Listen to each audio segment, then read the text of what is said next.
সাধারণ ভোটাররা যাতে ভোট কেন্দ্রে যেতে না পারে সে কারণে একটি দল নির্বাচনের পরিবেশকে উত্তপ্ত করে তুলছে বলে মন্তব্য করেছেন জামায়াতের সহকারী সেক্রেটারি জেনারেল এহসানুল মাহবুব জুবায়ের।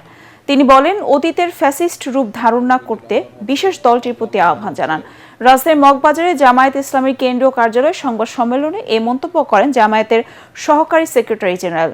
যারা নারীকে হেনস্থা ও চাঁদাবাজি করে জনগণের সামনেই তাদের মুখোশ উন্মোচন করবে জামায়াত।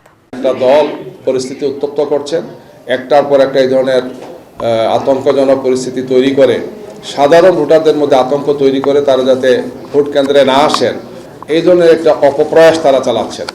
আমরা তাদেরকে দৃষ্টাসন করতে চাই, সরকার এবং নির্বাচন কমিশনকে বলতে চাই যে অতীতে ফেসিবাদ যে কাজগুলো করেছে আগামীতে যাতে কেউ এই কাজটা না করে, নিজেদের ফেসিবাদের তকমা যাতে তারা নিজেদের জন্য যাতে তারা বাছাই করে না আনে, সেটা আমাদের প্রত্যাশা থাকবে গিয়ে।